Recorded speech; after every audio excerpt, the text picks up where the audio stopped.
minutes of your day to unfollow people or pages that are unhelpful to your well-being. Remember that if something brings you down, makes you doubt yourself, makes you feel worse after seeing it, then it's not worthy of being on your feet.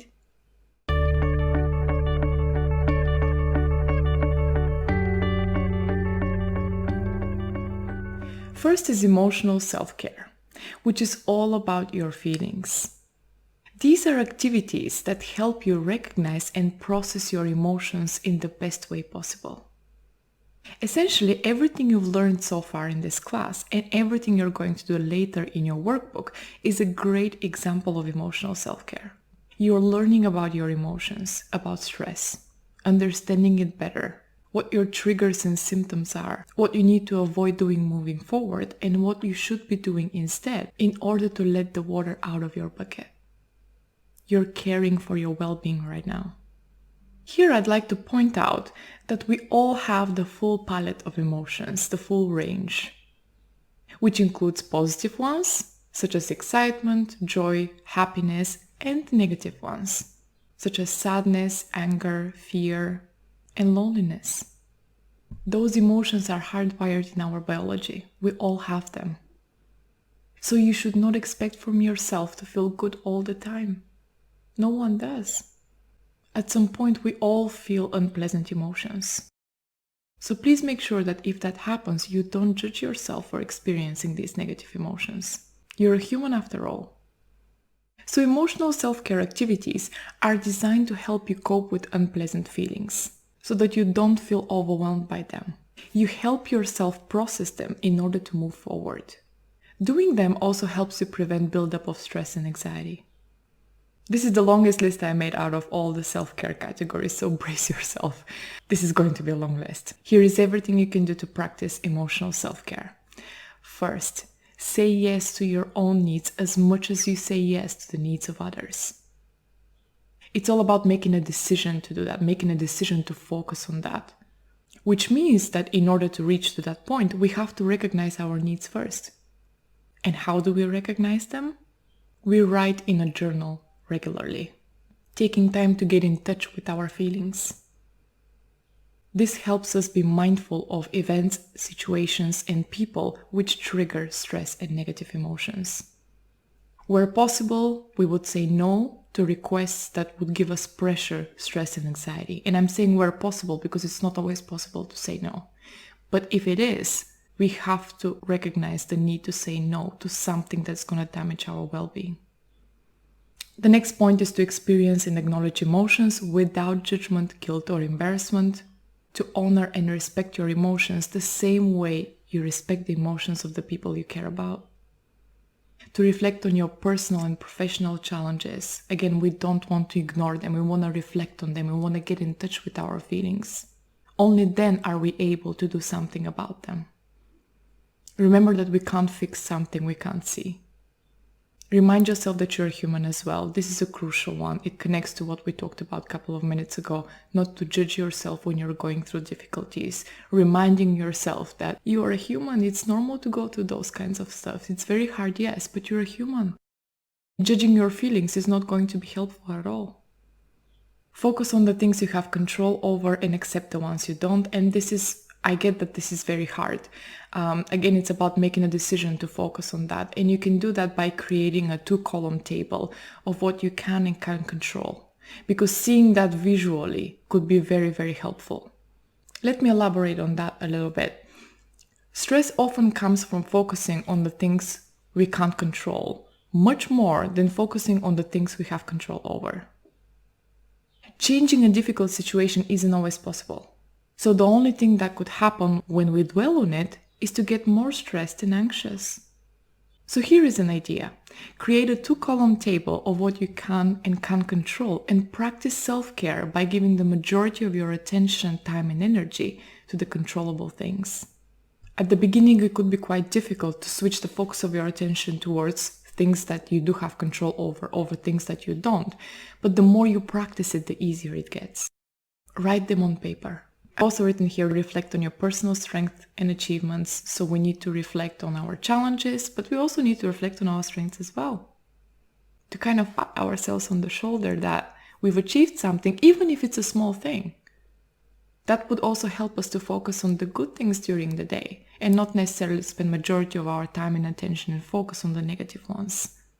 Become aware of the language you use to speak to yourself. Here is a question. Do you speak to yourself the same way you speak to the people you love? Or are you more judgmental? If you are, is that helpful to you? Or does it make you feel more stressed? Recognize this. Pay attention to the language you use to speak to yourself. You'll be surprised to see what messages you have internalized. And instead of negative self-talk, use the best friend technique.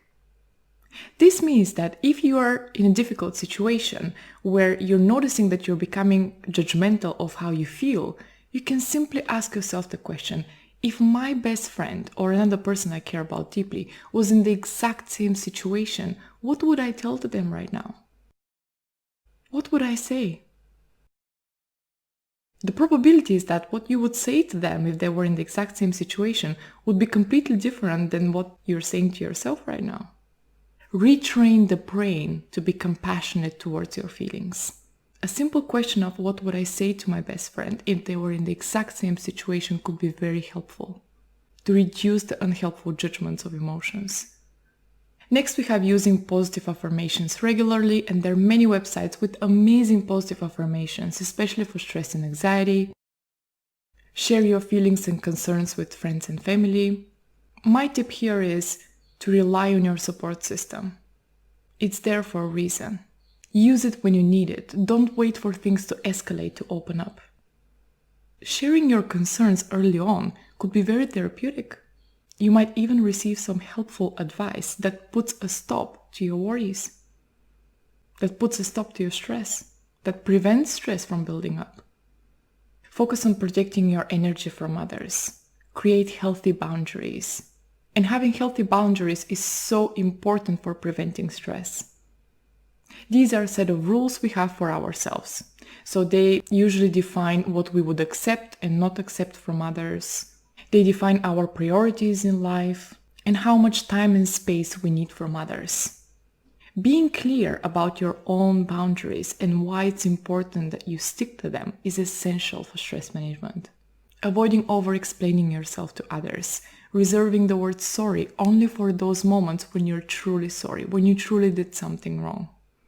Getting out of the habit to say sorry multiple times in a day in situations where you have nothing to be sorry about. Develop the habit of gratitude. And you can do that by creating a gratitude jar. This is where you have a daily mission to notice 3 nice things in a day. And you write them down on a piece of paper and you put them in a jar. You can do this every day for 30 days. We're often so focused on the negatives and all the difficult and challenging things we experience that we don't even notice the good stuff, let alone appreciate them. This simple task can show you how capable you are of rewiring your mind and shifting the focus of your attention towards things that make you feel better. Next is reduce the noise. You need to recharge your batteries as much as you need to charge the batteries on your phone and laptop. Same thing with the car example. You take care of your car. You take care of your laptop, you take care of your phone. As soon as you notice the low levels, you charge them. But do you take care of you? Do you notice your low levels? A great way to do this is by switching off all technology. Which brings me to the next point. Leave 30 minutes in your day as white space. This means making time for some quietness each day. Allowing yourself to slow down and be silent. That's especially nurturing and important if you have a demanding job and if you have children. Switching off all technology and leaving 30 minutes in your day as white space. Practice self-love, and you can do that by building a positive self-image, giving yourself, for example, 3 compliments each morning. I know it may sound like, it wouldn't work, but you have to remember that the mind is a creature of habit. We can retrain our mind, we can retrain our attention.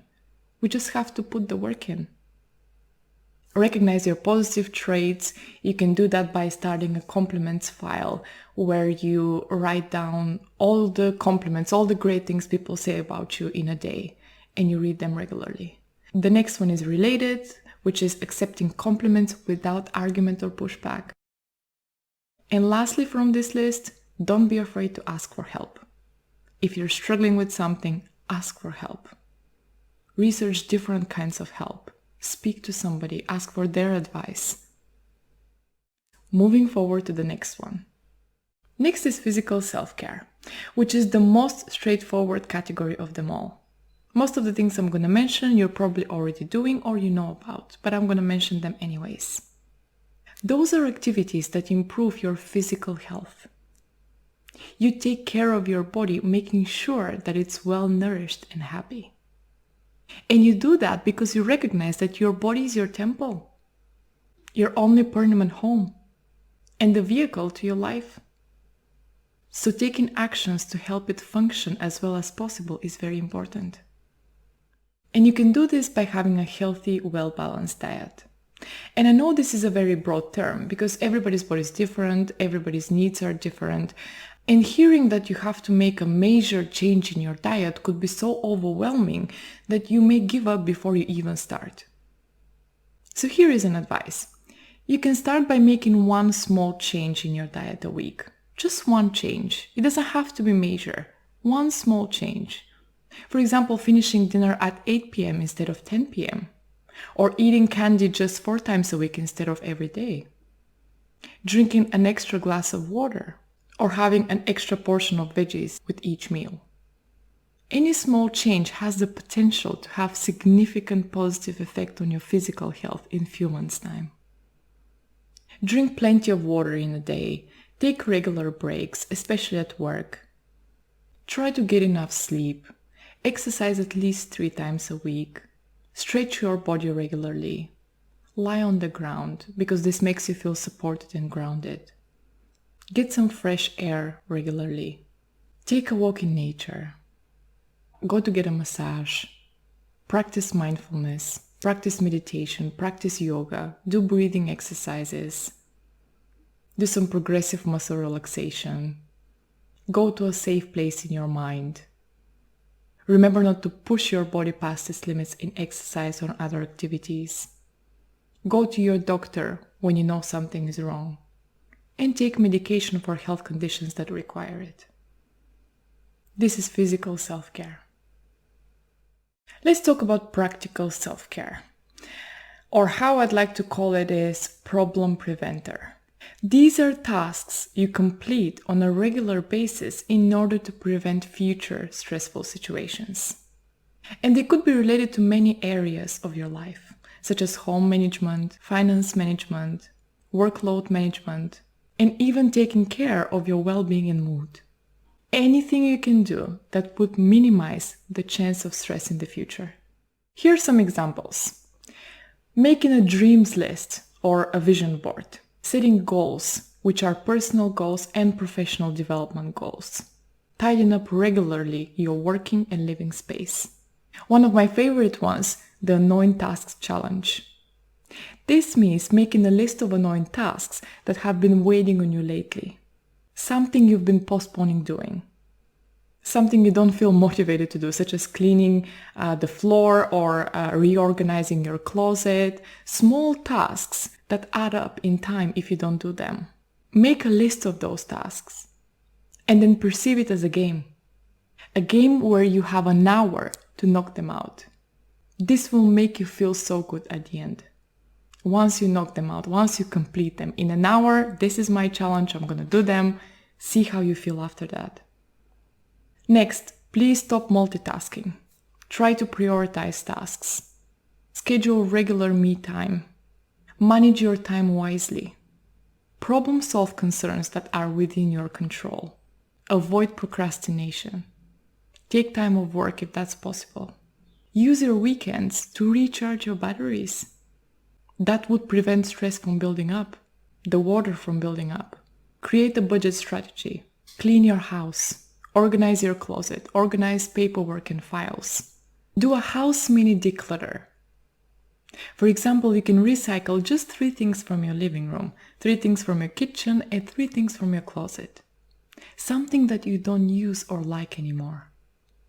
You can also do a social media declutter. Take 15 minutes of your day to unfollow people or pages that are unhelpful to your well-being.